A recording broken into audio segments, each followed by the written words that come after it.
The wound had not been healing properly. He thought it begun to smell. He removed the saline solution from his backpack and poured some of it on the pulsating gash on his left forearm. This isn't gonna work, he thought. The cool solution not really doing anything. He looked up to the ocean. It was still. No waves. Third day this week, he thought. There hadn't been a tide in 3 weeks, and the ocean looked like a mill pond.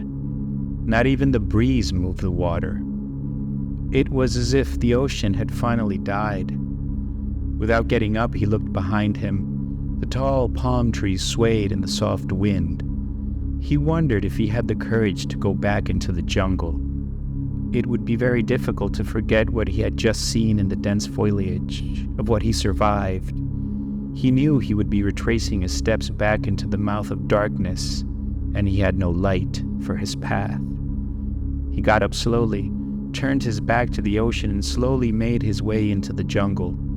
He looked behind him one last time, seeing the incredible stillness of the water and thinking that he would probably never see it again. The jungle swallowed him whole. The air was thick with the smell of decay, a putrid echo of the wound on his arm. Every rustle, every snapping twig sent chills down his spine. He stumbled forward, his eyes searching for the faintest glimmer of moon, the only guide he had in this suffocating darkness. Hours turned into an eternity, the jungle walls pressing closer, whispering secrets in a language he couldn't decipher. Exhaustion gnawed at him, his steps growing heavy, the gash on his arm throbbing like a dying drum. He imagined the darkness, itself pulsing, the very air infected with whatever he had encountered in its depths. Then, a sound. A low hum, rhythmic and hypnotic. It drew him forward, a beacon in the black. Hope flickered, a frail flame threatened by the omnipresent shadows. He stumbled through tangled vines, the hum growing louder, the trees thinning. And then he saw it, a clearing bathed in an eerie blue light. In the center, a colossal tree, its branches reaching towards a swirling vortex in the sky. The hum emanated from it, a deep, primal song. As he approached, the wound on his arm pulsed in sync with the hum, a sickening echo. He felt drawn, compelled to step into the vortex.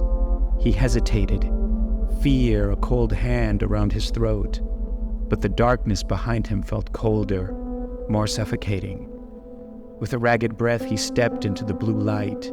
The air vibrated, 1,000 needles prickling his skin. The vortex spun, a portal to the unknown. He closed his eyes, bracing for oblivion, when a searing pain ripped through him. He awoke on the beach. His arm was healed, the wound a faint scar. The ocean, however, was gone. In its place, a vast shimmering desert, the sand stretching to the horizon under a blood-red sky. The water was replaced by an endless sea of bones. He was alive, but the world had died. He gazed into the unchanged jungle, its darkness pulsating with remnants of a lost past. With unwavering determination, he rose to his feet and ventured back into the voracious foliage. The shadows eagerly embraced him, dancing in welcome as their guest returned.